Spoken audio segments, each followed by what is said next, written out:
investment trends, tactics, and technologies for 2023. And I think that, as we were discussing this topic, it was almost impossible not to think about the economic environment that we've all been in because of the looming recession, rising inflation, and then also lingering issues from the pandemic. And as much as we all might be sick of hearing that, it's changed consumer behavior drastically. And because of that, it's more important than ever for marketing efficiency to really be useful within this next stage of life. So oftentimes I think efficiency can be taken as cutting marketing budget. And that's something that we've talked about a lot. But as we know, that can come at an impact to both sales and brand metrics. So it might not be the ideal time to cut spend, but it's definitely the ideal time to cut waste, understand the difference between short and long-term tactics, and then optimize investments based off of what you're seeing across data, technology, and measurement. So I've been talking enough. I want to kick it over to you guys. Let's start with the short term versus the long term. So how do you guys go about balancing the goals across both brand building versus those performance focused tactics? Paolo, do you want to start? Yeah, for sure. Hi, everyone. Great to be here. So I think that, the first check that every advertiser needs to make is the fact that, it lives within the confines of a P&L, right? And I discovered over time that, my role is also being best buddies with the FP&A and the CFO and actually figuring out how we can, be an instrument to drive that top line growth while protecting the margins.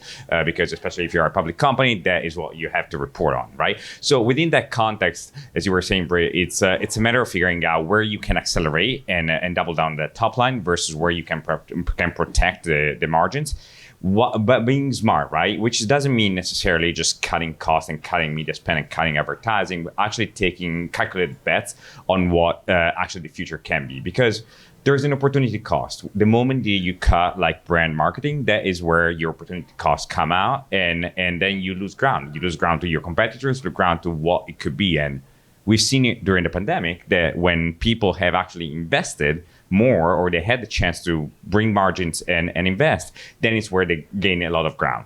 So it needs to be thoughtful, but you need to have a conversation about what are the unregrettable bets that you want to make, and then double down on that with alignment of a cross-functional organization.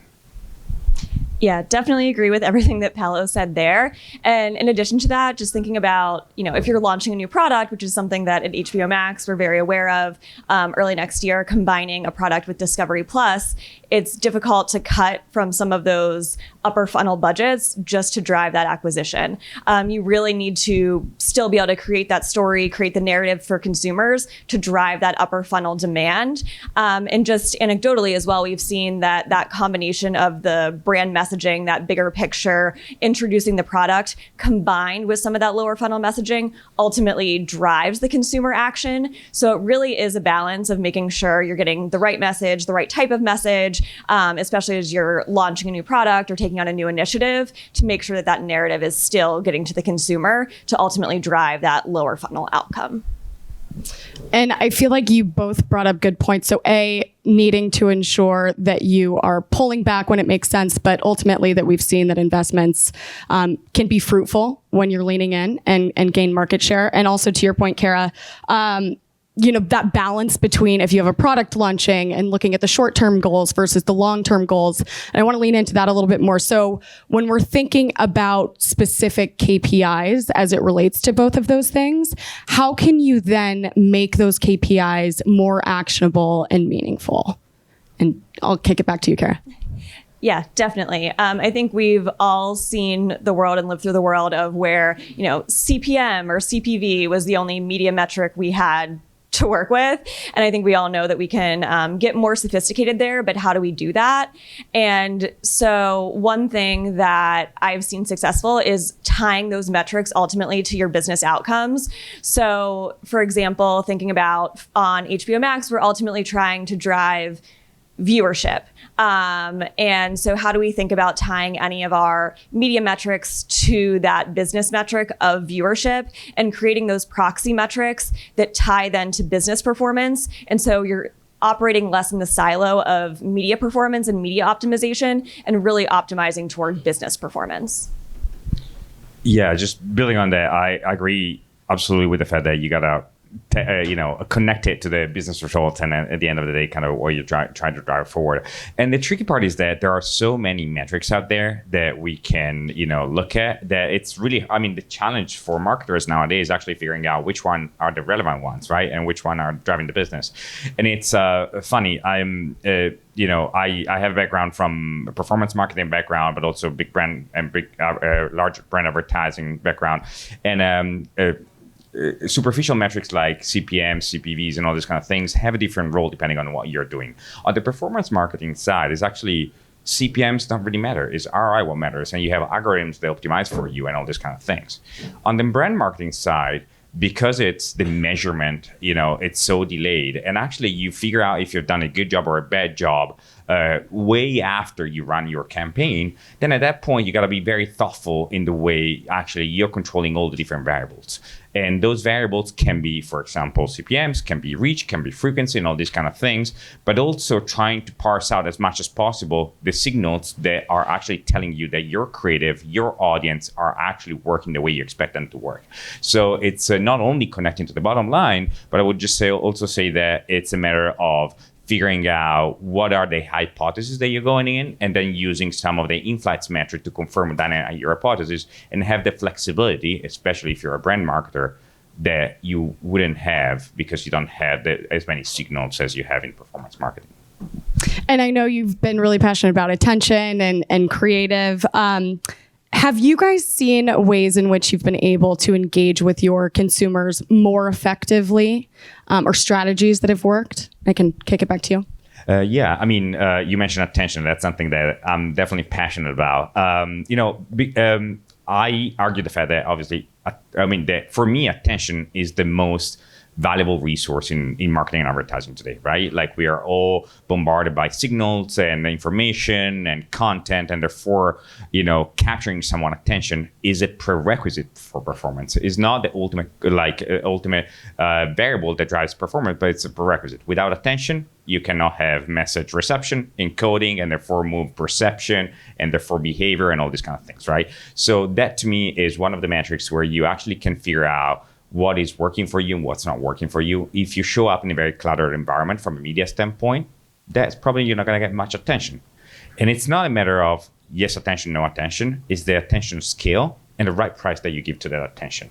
And then at that point, you figure out, is your creative working as hard as it should? And you figure it out comparing to the benchmarks that you have with other creatives. We've done analysis, for example, in my past life of how my spots were performing in the pod compared to other advertisers in the same pod. And is it like, do I suck, or actually I'm doing a good job, right? And we're not spending enough time talking about the creatives and what we can do to optimize creatives, because unfortunately in our industry, we're so siloed in the way we tackle media and tackle creative. And that's something that needs to be changed. Absolutely agree with that point of us all being very siloed, and creatives have so many great ideas, but then how do we actually translate that to a media environment? Another thing in terms of capturing consumer attention at the right time that I think about a lot is that our consumers are getting messaging from us, not just for paid media. So how does it fit into the overall landscape of all communications that they're getting from us? So factoring in things like, are they getting push notifications? Are they getting emails? Even thinking about things like, are they seeing billboards? So really factoring in that holistic view of the messaging that's going to our consumers outside of just paid media, even if, paid media is your primary role, thinking beyond that. And from a consumer perspective, I think we've all been there where we've been bombarded with too many Instagram ads, or feeling like, why am I getting this email? So thinking about it from the consumer perspective to really, drive that association with your company. And what about reaching new audiences within that versus existing audiences that that you can capitalize in the short term, drive immediate ROI growth? Is it even worth reaching those new audiences at this point? I'll start. Yeah. I think that it does if it ties to your strategy. And I love what you were saying in terms of the fact that you got to be very thoughtful in the way you are actually, planning for an ecosystem. And that ecosystem, obviously, the audience is a massive variable on that, right? And then you have to figure out exactly what your total addressable market is within that audience, and figure out if you're tapped out or you're not tapped out. Exploring new audiences and reaching out to new audiences is expensive. And a very basic thing that a business to acquire a new audience is way more expensive than or a new customer is way more expensive than retaining a customer. In the same way, audiences, right? There is a halo effect when you're targeting a specific audience. So it has to be done, but it has to be done with thought in terms of saying, okay, why do we think that this is the right audience? What certainty do we have that we're actually targeting the right audience? And that's where technologies and partners actually have a very important role here. And then am I getting the response I'm expecting? And what's the opportunity cost versus other audiences I go after? There is never scarcity in terms of audiences and reach that you can have. The problem is it working in the time frame that you have? Yeah, and budget is obviously a huge factor in terms of that, in terms of ability to even go after a new audience. And really, when the time does come to go after new audiences, I know Paolo touched on saturation or penetration of a given audience, and really thinking about how do you smartly test into those new audiences, whether that's, identifying, like thinking about a Venn diagram of where is this overlap with maybe an existing audience, and maybe they'll be a little bit easier to prime than, going completely outside the box, but really thinking about smartly testing into those new audiences and being very aware of those outcomes that you're seeing. And I think on both of those points, really, the budgeting piece, figuring out where to allocate your money, hitting saturation curves. How do you decide where to invest your dollars, and what technology have both of you been leveraging in order to do that? I'll kick it over to you, Paul. All right. Yeah. How do we decide? Strategy first, right? And figuring out, okay, what is the research? What are the barriers? What is our go-to-market? How do we compare and contrast versus competitive offers? That's the first thing. Can I solve a problem for this audience? And that is what should drive everything you do in a marketing organization or in a company in general, right? Having said that, then, when it comes to media and advertising, right message, right person, the right time. So in terms of technologies that bring you there, you have to have a strong point of view in terms of what is, again, how do I target these people? And then how can I reach these people? What certainty do I have in reaching these people? And then what is the message? What is sequentiality that I can provide? What is the ecosystem environment where I'm serving my message? And then what am I saying? Is it enough to bring people, to convince people to sign up, or sign up also for one of the products and offers that LinkedIn has? And that is probably the thing that we don't spend much time talking about. It's fascinating how in advertising and media we spend so much time optimizing the media buying side of the business, because we have so many information, so many partners, and all these kind of things, but not enough times talking about the strategy and as I was saying before, the creative. Is actually doing a good job in persuading people. And I think that there needs to be a balance and of how, everything works in the mix of things. Yep. Yeah, and from a strategic perspective as well, totally agree. And thinking about just from a planning perspective, not getting siloed in those targetable channels, and thinking about reach frequency within a specific partner, but thinking about holistically for a given campaign or given initiative, what is the holistic reach frequency that we're having against consumers where we can really maximize that impact? Or are we doing too much from a reach frequency perspective when we look at the full picture? And then within those individual partners or buys, thinking about optimizing within there, and really, Paolo mentioned this too, but the algorithms have gotten really sophisticated, and it's a delicate balance of allowing the algorithm to optimize while also maintaining a sense of control over what you are going after. So it really is just that delicate balance to find. You bring up a great point, Kara, and I want to just double click into that for a second. With looking at business metrics versus the optimizations within channels, those are often very disconnected. So how do you go about looking at each of those things in different places and then figuring out, okay, what should I do from here? How am I going to plan for my next campaign? I'll kick it back to you. Yeah. And I think that goes back to a lot of the custom metrics that we were talking about, and really thinking about how do you tie the media metrics that you're seeing to overall business outcomes, and really trying to create that level playing field across all partners. Easier said than done. But as you're thinking about comparing a Meta to a TikTok, okay, well, if you don't have that consistent metric across, how are you really comparing your media spends? And even just, within a partner, thinking about the audience performance, the creative performance, really creating that level playing field where you can to accurately compare partners against each other. Yeah, it's the added complexity to this is the fact that the user experience is so different in the way these, consumer and users engage with the different platforms, right? And for a long time, marketers have tried to compare, okay, how is my TV ad compared with my TikTok, with like my in-feed ad and all these kind of things. And, we're trying to build baseline metrics that tell us, okay, this is roughly how we can compare. Think about viewability, MRC viewability, for example, right? Unfortunately, that doesn't tell you the whole story. And that's what makes it really, really hard. And I think it's reductive for many of the platforms, being these, TV, out of home, social, whatever, to actually being comparing that way. But to your point, it needs to get back to, okay, is this driving my business? And so that is where the technology and the talent really make a difference in ability to compare and contrast. And the setup is critical. Definitely. And I want to go back to something that you said earlier about targeting the right person. And as we all know, that has become increasingly difficult just because of all the fragmentation, walled gardens, privacy changes, deprecation of cookies. We could probably be here forever talking about it. So what strategies are you both taking to better reach and engage with your consumers and reach those target audiences? Paul, if you want to sorry, Karen. Sorry, you want to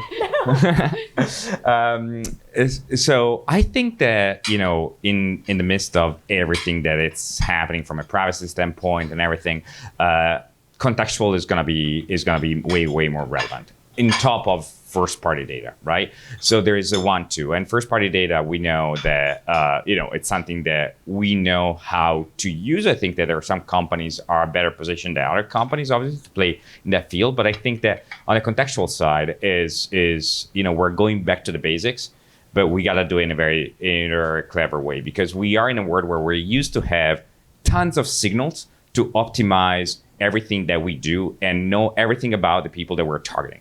And now we don't have those signals anymore, but we are expected to deliver the same kind of ROI and results in the short term as well as long term, right? So you're found actually with the tools that are not as accurate and sophisticated when it comes to contextual targeting. At the same time, you're held to the same standards, right? In the context of everything that you spoke about in your intro. And so it needs to be, you need to look again at the way you plan and thinking, once again, what is my message? What is my product? What is my audience? And what is the context where I'm going to show up so that actually I can drive resonance? And that is a muscle that I don't think, it needs to be redeveloped and the way also companies plan and work together is completely different nowadays. Yeah, it's very fun to keep up with all the changes in terms of privacy or available signals. And really what we've been doing is leaning a lot into our first party data, as Paolo mentioned, and not just using that first party data directly, but also thinking about how do we create internal data science models to really make that a little bit more sophisticated based on behavioral signals that we're seeing. So really thinking about more of the consumer behavior versus just consumer attributes, to really think about signals that we can use and also future-proof a little bit. I think we all know, there are increasing limitations and across partners in terms of signals we do and do not have. So really maximizing the use of that first-party data in smart ways to fill in gaps where we can. And with that, what do you both see the realistic expectations of leveraging clean room technology because of the importance of first-party data moving forward in this environment? Carol, I'll kick it back to you.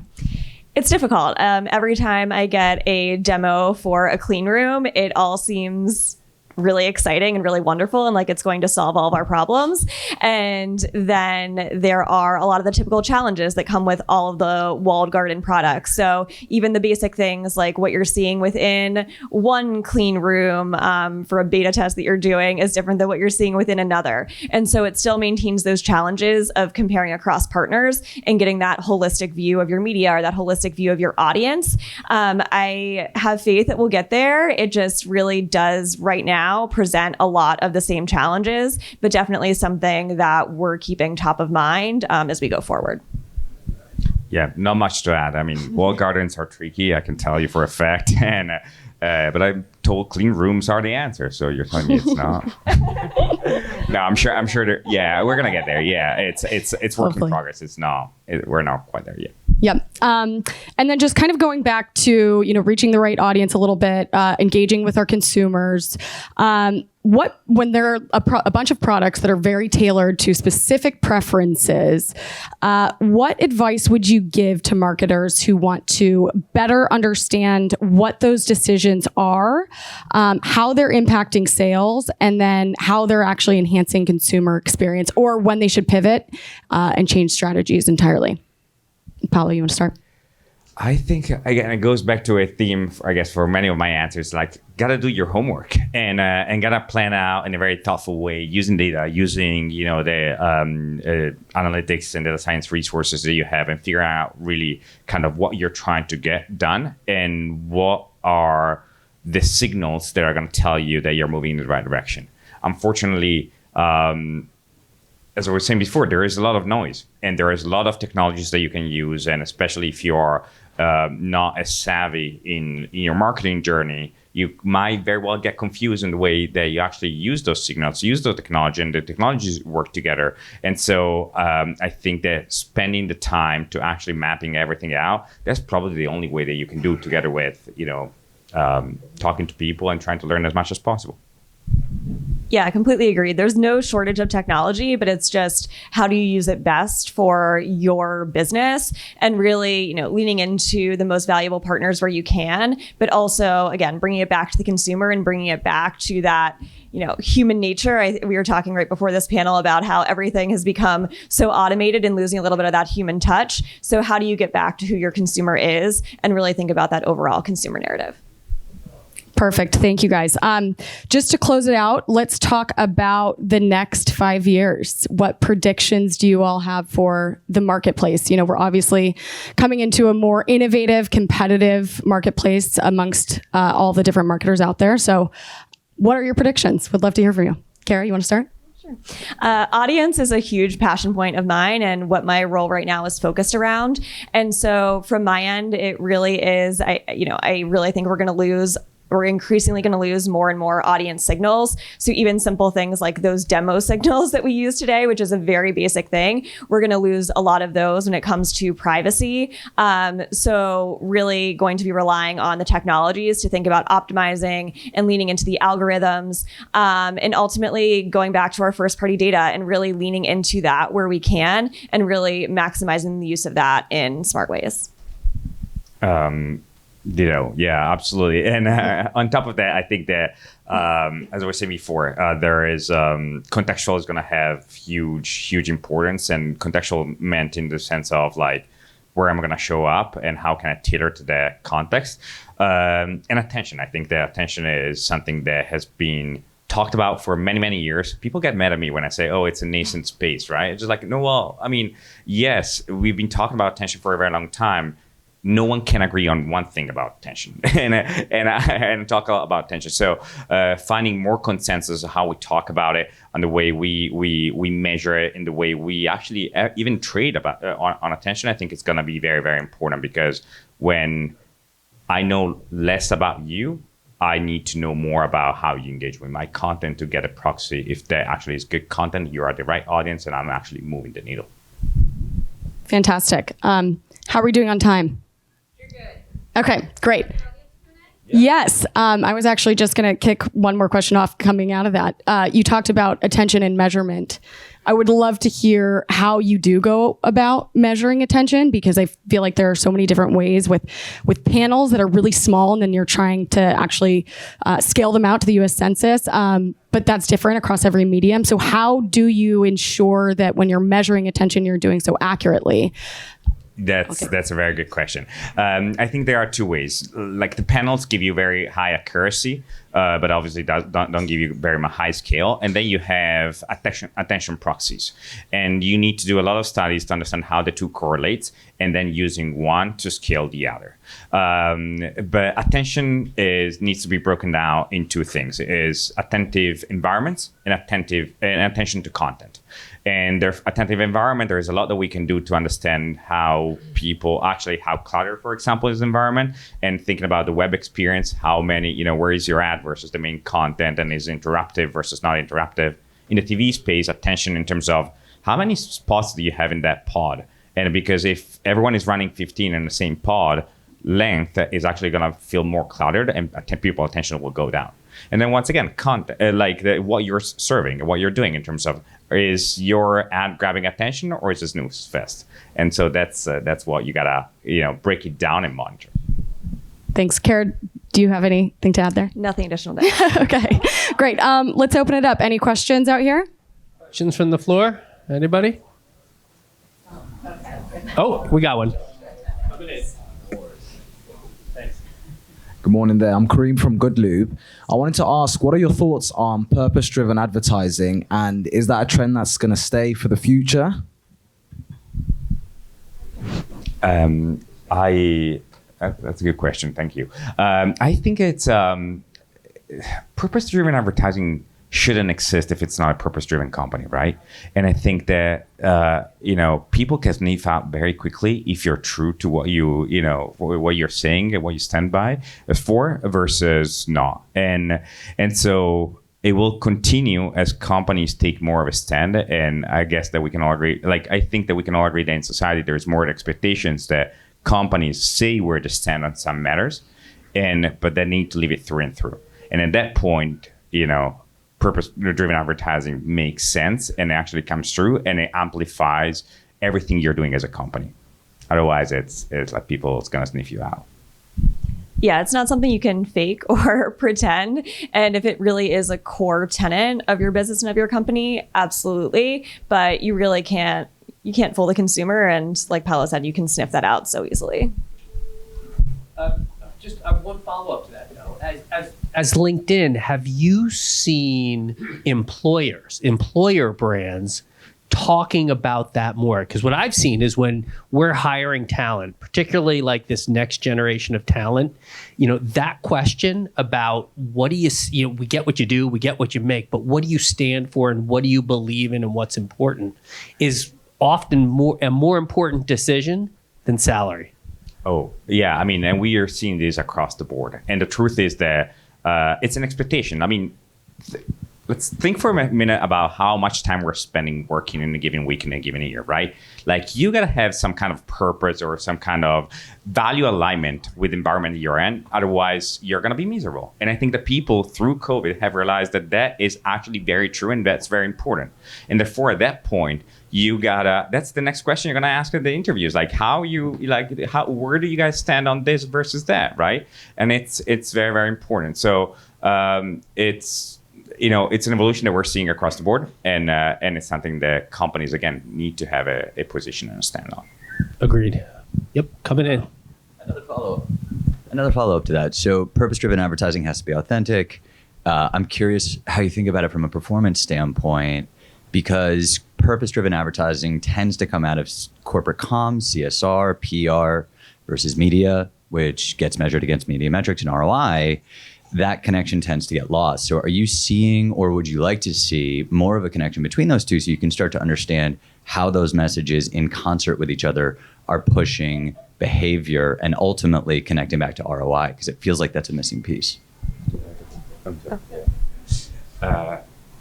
Thank you. I actually have a really cool anecdote to answer that, which is a couple of years ago at the height of the COVID pandemic, I was head of media and I was at Bush InBev. And for the first time in 27 years, Budweiser did not advertise in the Super Bowl because decided to divert funds to vaccine awareness, right? Your point is like, oh, well, actually, that's not great ROI. That was the most PR'd news story around Super Bowl in the history of Budweiser, right? So I would actually, if done right, it actually has a very strong ROI. Yeah, I think it's really difficult to compare the two. I know I just talked so much about how do we find that common ground and common baseline, but I really think for some of those more purpose-driven elements, it really is creating that broader story and that broader appeal and really creating more of that emotional connection than necessarily, saying what dollar does this person bring into the business.